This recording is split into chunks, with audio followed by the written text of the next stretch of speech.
Buenas tardes, queridos hermanos. Antes de todo, quisiera pedirle perdón a algunos hermanos. En la semana me escribieron y no le contesté a ninguno en realidad. No porque no los ame, sino que estaba en un momento no de aflicción ni de nada contra ellos, sino que fueron momentos, como es el lapsus lingüi o lapsus mente, así que les pido perdón. Y que los sigo amando y que yo sé que ellos me aman porque en realidad 3 personas me llamaron, que fue Francisco, mi hermano Sergio y mi hermana Bélgica. No le contesté a ninguno en realidad. Mi hermano Sergio me llamó, y hablé con él. A Francisco no lo llamé y a Bélgica tampoco le llamé, mi señor le respondió. Así que les pido perdón por ello. ¿Ya? Y no quiero tener nada contra ninguno de ellos porque los amo mucho. Te amo. Amén, pues. Pero para la próxima te voy a poner una carita triste. Ya, vale. un emoji. Hermano querido, siempre me toca compartir y no es fácil para nosotros estar acá adelante, aunque sean pocas o muchas personas, porque lo que hacemos lo hacemos delante del Señor que está dentro de nosotros. Y a Él le debemos cierto respeto y debemos siempre querer hacer lo mejor para Él. Y muchas veces nos preparamos bien, otras no nos preparamos tan bien. Mi trabajo en este tiempo ha sido un poco absorbente, no porque es malo el trabajo, sino que porque la gente se va de vacaciones, como vemos acá también que poca gente. Pero creo que el Señor, los pocos fieles, ¿cierto? Que hay, Dios se glorificará en cada uno de nosotros. Así que yo quiero compartir en esta mañana y le pido al Señor también su ayuda para hacerlo, porque no es fácil para mí. Yo no soy un hombre tan letrado, no tuve tantos estudios y lo que he ido aprendiendo, lo he ido aprendiendo de la palabra del Señor realmente. Y leyendo y explorando mi vida, que tampoco no he sido tan bueno tampoco. Soy un hombre también con muchas dificultades y que le ha costado salir adelante. Ya, pero a mis hermanos los amo mucho y a la familia de Dios también. Y eso, por supuesto, el amor de Cristo en medio nuestro. Así que me llama la atención cuando empezó mi hermano Francisco, ¿cierto? La mujer que se acercó al Señor. Entonces yo voy a hablar de un hombre, ¿cierto? Que vivió las mismas situaciones parecidas a las nuestras. El apóstol Pedro.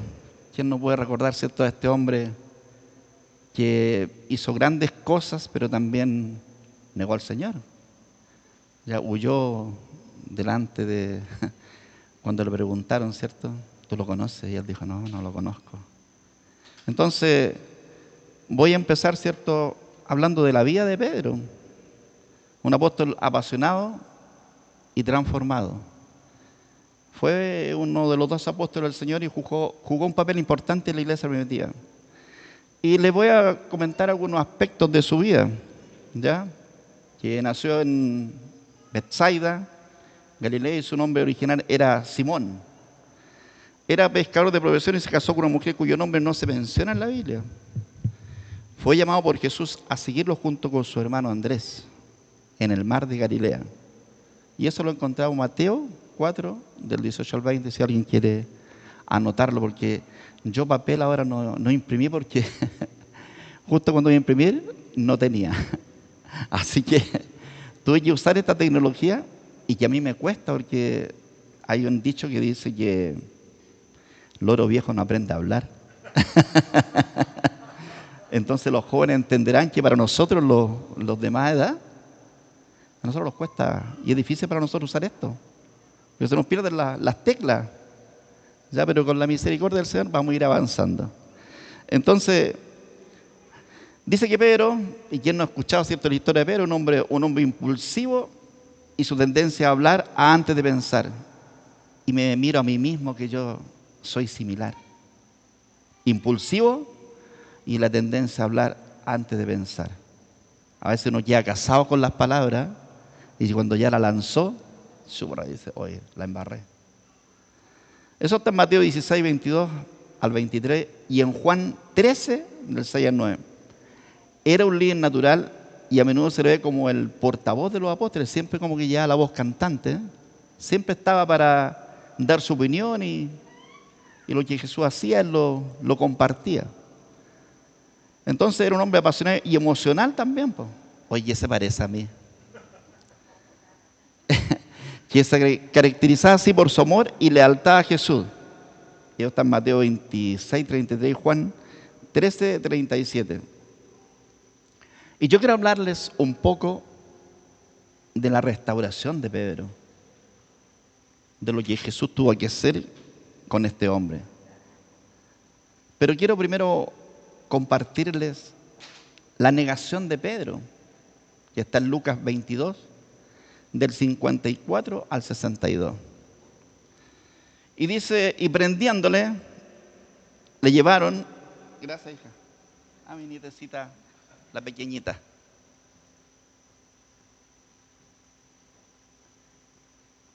Gracias. Dice, y prendiéndole, le llevaron y le condujeron a casa del sumo sacerdote. Y Pedro le seguía de lejos. ¿Y por qué Pedro le seguía de lejos? Recuerden cuando estaban en el huerto de Getsemaní, Pedro sacó una espada, ¿cierto? Y le cortó la oreja a un soldado. ¿Y qué le dijo Jesús? Dijo, no, violencia conmigo no, dijo. No dijo. Y le restauró la oreja en su lugar. Y Pedro ya no estaba cerca de Jesús por ese hecho, porque era un hombre impulsivo. Acordemos que era un hombre impulsivo, ¿cierto? Fuerte de carácter. Y dice, y Pedro le seguía de lejos. Y habiendo ellos encendido fuego en medio del patio, se sentaron alrededor. Y Pedro también se sentó entre ellos.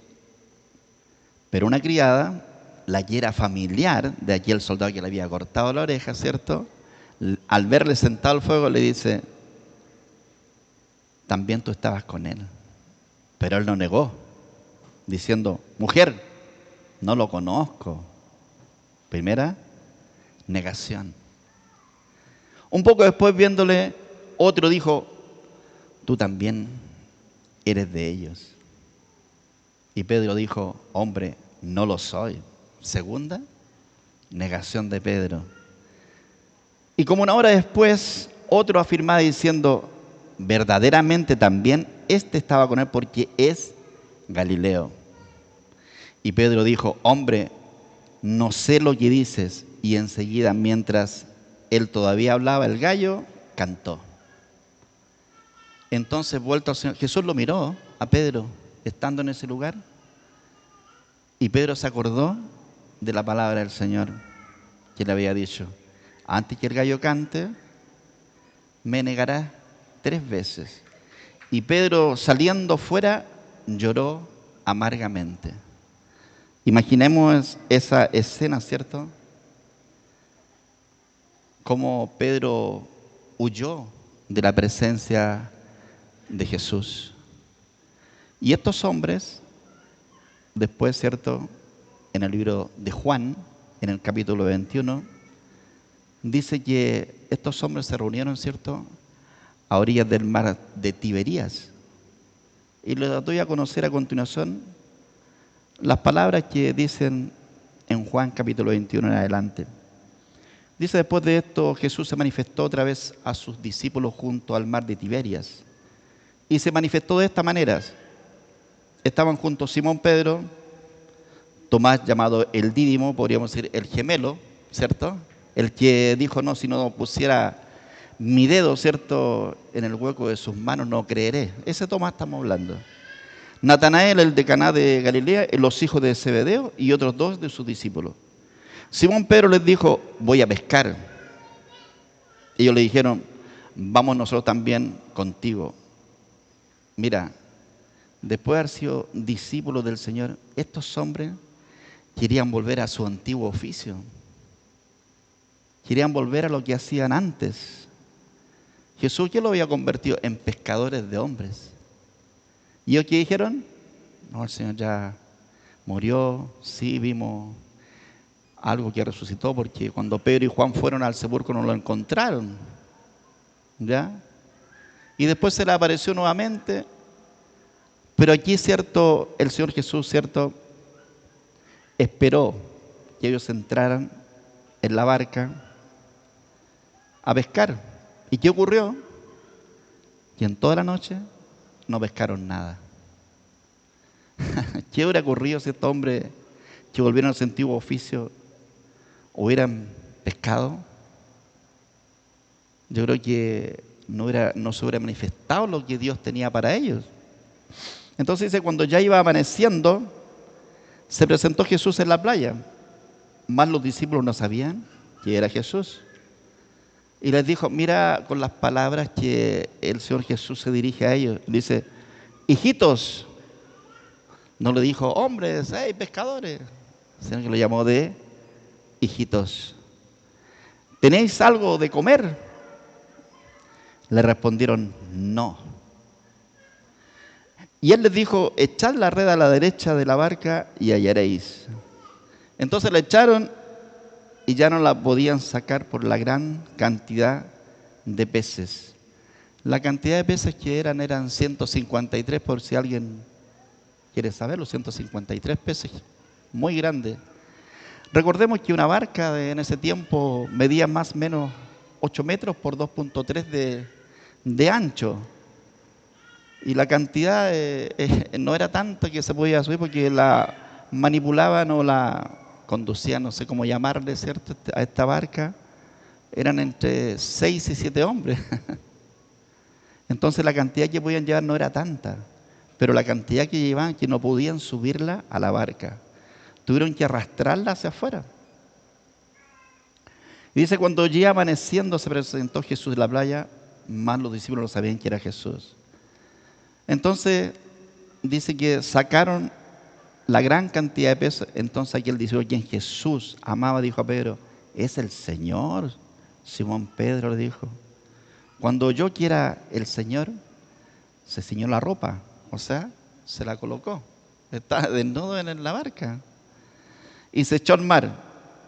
Y los otros discípulos vinieron con la barca arrastrando la red de peces, pues no estaban de tierra, sino como 200 codos, o sea, como 92 metros más o menos. Y al descender a tierra, vieron brasas puestas y un pez encima de ellas y pan. Jesús les dijo, traed de los peces que acabáis de pescar. Subió Simón Pedro y sacó la red a tierra llena de grandes peces, 153. Y aun siendo tantos, la red no se rompió. Y Jesús le dijo, venid, comed.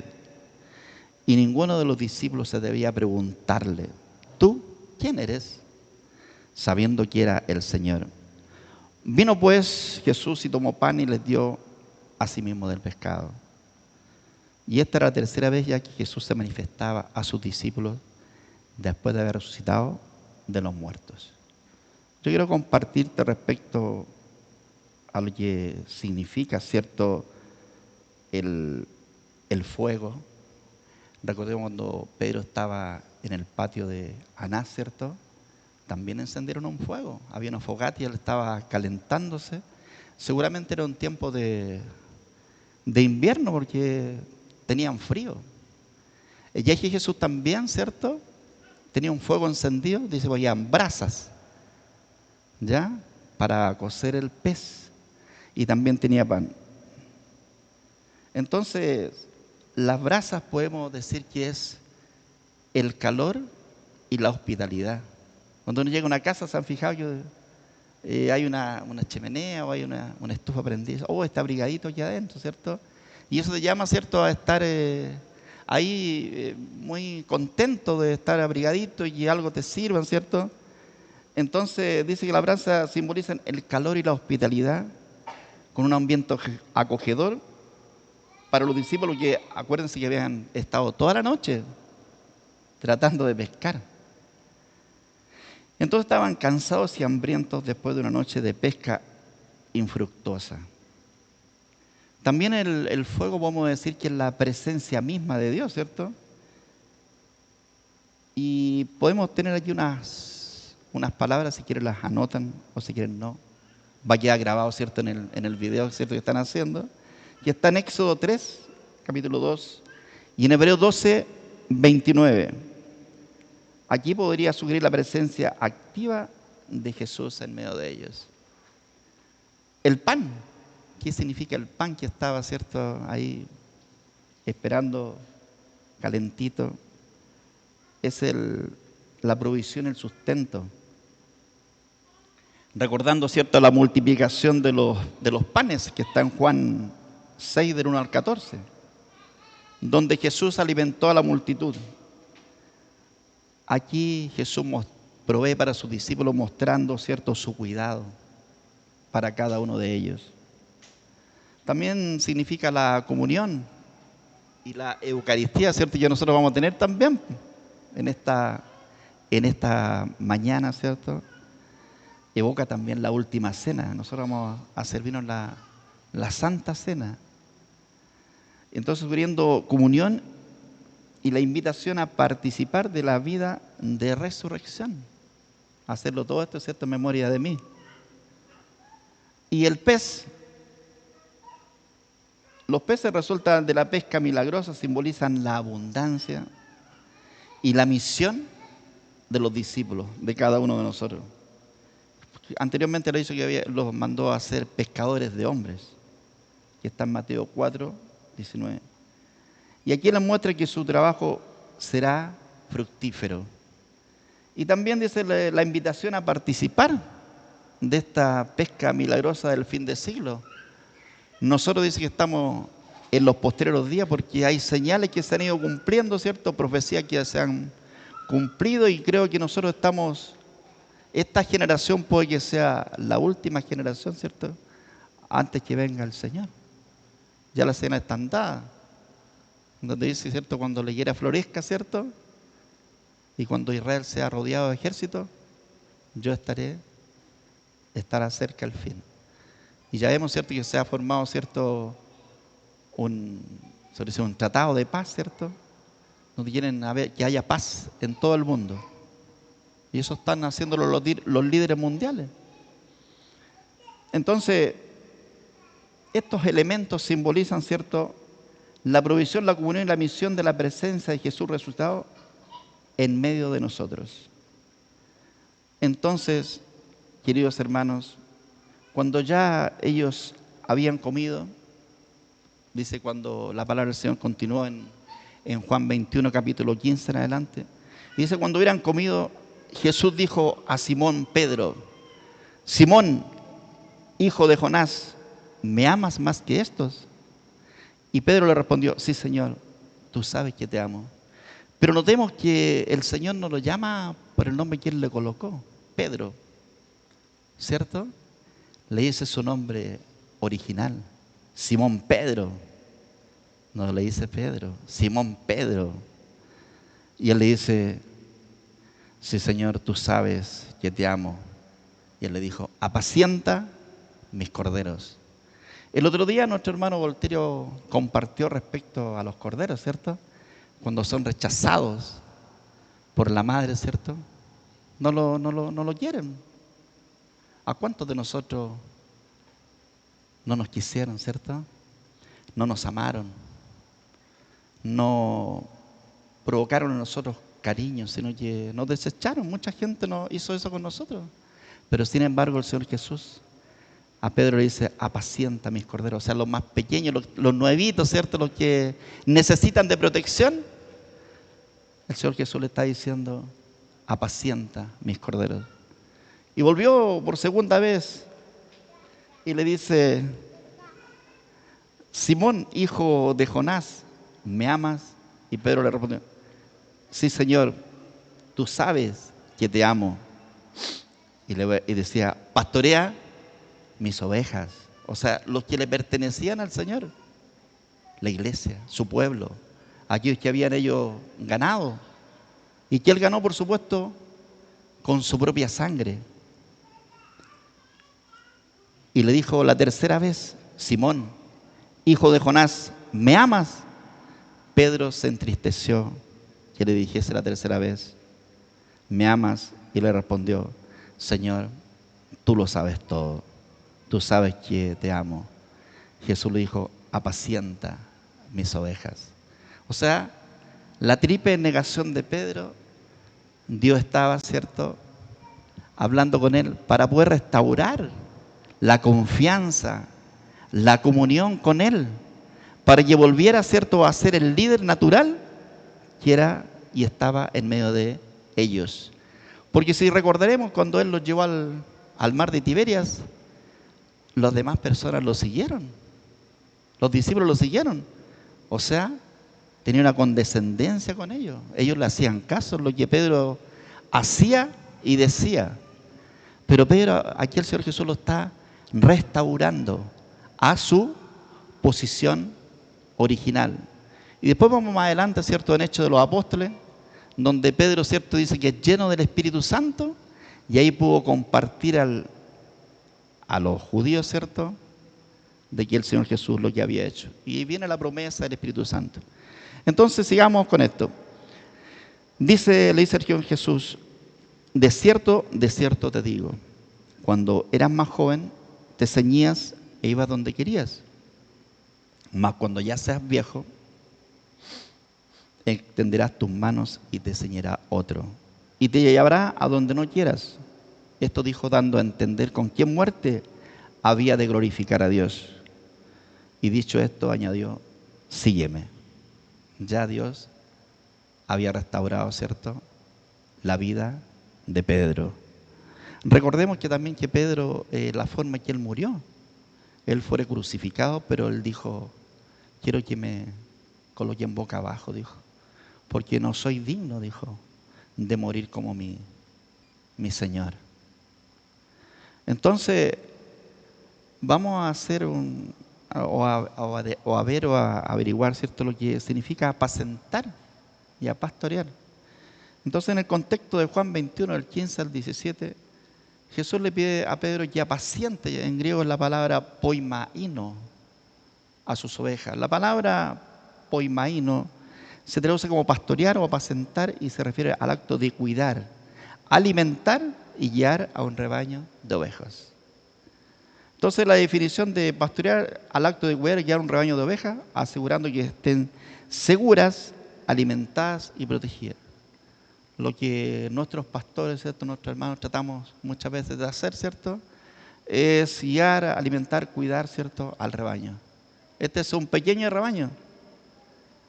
La Comunidad Cristiana de Valle del Cachapal también es un rebaño que pertenece, ¿cierto?, a la Iglesia del Señor. Entonces, apacentar se refiere al acto de alimentar y cuidar a las ovejas, proporcionarles comida y bebida. Jesús y Pedro, ¿cierto?, nos da varias lecciones importantes respecto a la vida nuestra, respecto a Él. Y el amor es la clave. Por eso pedí perdón anteriormente, porque el amor debe definir nuestras relaciones. Porque sin amor no hay perdón, no hay forma de reconciliación. Cantamos, ¿cierto?, es fiel. Cuesta a veces definir la palabra fidelidad en la propia vida cuando no hemos sido tan fieles, cuando hemos fallado, cuando no hemos sido, ¿cierto?, aquellos hombres y mujeres que Dios pide fidelidad. Y yo soy una de esas personas, a mí me cuesta.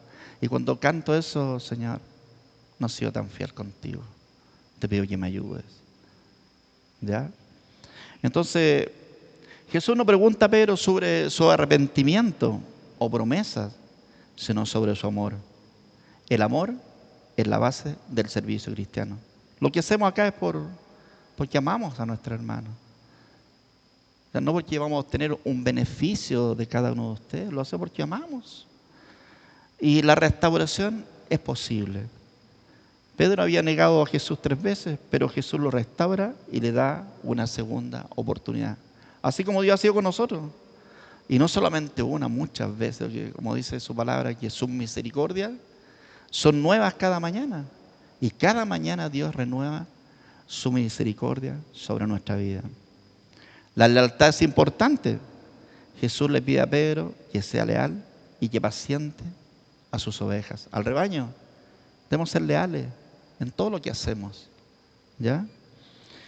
Entonces, la conversación entre Jesús y Pedro nos muestra la importancia de la lealtad, del amor en el servicio cristiano y nos recuerda que la restauración es posible para aquellos que han fallado. Entonces, la restauración de Pedro se produce después de la resurrección de Jesús. Un momento que los discípulos están tratando de entender lo que ha sucedido.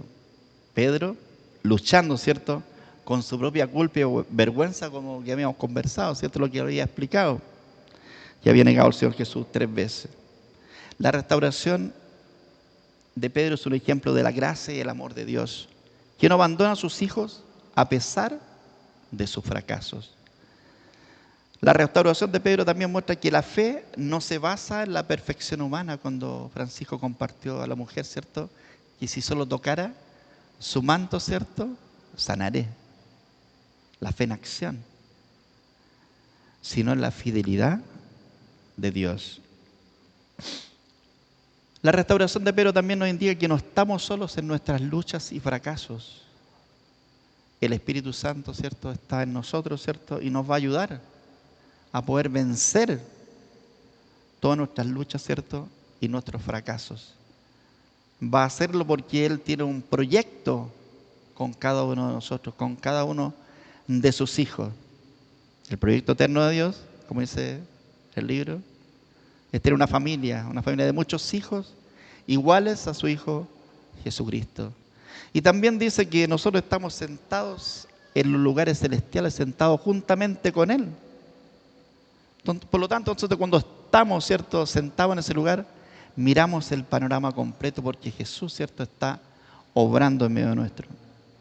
Entonces la restauración de Pedro nos anima a acercarnos a Jesús con humildad y arrepentimiento, sabiendo que nos ama y nos restaura. La restauración de Pedro también se conecta con la historia de David. ¿Se acuerda de la historia de David? Este hombre, ¿cierto?, un rey, conforme al corazón de Dios. Y sin embargo también cayó y pecó, ¿cierto? Y también fue restaurado de su pecado. Esto está en 2 Samuel 12, 13. La restauración de Pedro también se conecta con la enseñanza de Jesús sobre el perdón y la restauración que está en Mateo 18, del 21 al 22. Hermanos amados, si hoy te sientes como Pedro, como alguien que ha fallado y no es digno de servir a Dios, quiero recordarte que Jesús te está llamando a ti. Él te está diciendo, sígueme. Si hemos fallado, nos podemos acercar a Él. ¿Por qué nos va a perdonar? Nos va a ayudar, nos va a restaurar, va a provocar en nuestra vida ese amor. Como dijo un hombre un día en el auto, me dijo, Dios es un Dios fiel, un Dios que ama a tu familia y ama tu vida. Yo te digo, Dios ama a tu familia y ama tu vida, ama a tus hijos, ama a tus nietos, porque ese amor se derramó hacia nosotros por ese gran amor que Él tuvo por esta humanidad. No importa cuántas veces fallemos, no importa cuántas veces nos equivoquemos, Jesús te está llamando a levantarte y seguirlo. ¿Estamos listos para ser restaurados? ¿Estás listo para seguir a Jesús y hacer lo que Él te pida? Hermanos amados, esa ha sido mi palabra en esta mañana para ustedes, de que el Señor Jesús, ¿cierto?, está dispuesto cada día a ayudarnos. Y bendigo sus vidas, así como Él ha bendecido la mía, ¿ya?, en el amor, ¿cierto?, que Él nos tiene. Así que le agradezco su atención y espero que esta palabra les sirva, ¿ya? Fue con mucha complicación lo traté de hacer y espero que les guste. Gracias, hermano.